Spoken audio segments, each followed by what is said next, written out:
Пред непол месец во паркот кај местото Суитлак во општина Штип беа поставени скулптури на животни, кои даваа еден поинаков лик на самиот простор. Целта беше хумана, односно, активностите беа преземани да можат да уживаат најмалите во своите игри.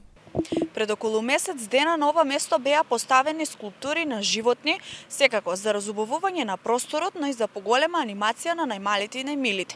Беше направено од страна на анонимни активисти во град Штип и беше со порака поголемо внимание да им се посвети и на дечињата со попреченост.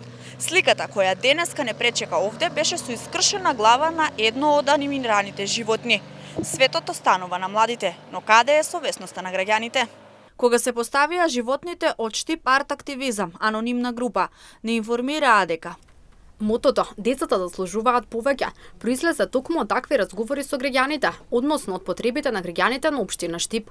Поточно преку разговор со родителите на деца со потешкоти во развој и потешкоти со видот, дознавме дека игралишта кои се наменети или се адаптирани за најранливи категории на дечиња, или има многу малку или и не постојат. Затоа, како група, сакавме да дадеме видливост на оваа проблематика, која засегаат оваа група на граѓани, и не само преку критика, туку и преку пример да покажеме дека со добра волја, малку знаење и финансии, без премногу политика, може да се направи и спроведе ваква инсталација за дечиња.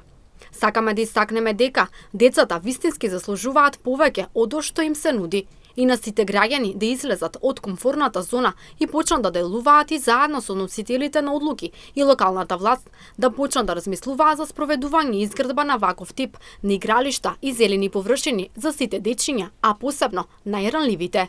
Во избинатиот период можеше да се забележи дека децата навистина уживаат во секојдневните игри, дека е намалена монотоноста и здодевноста, но совесноста не беше на доволно големо ниво, па денеска во Трева ја најдовме главата на жирафата. Не помина ниту цел месец за дел од скромниот, но доста значаен придонес да биде уништен.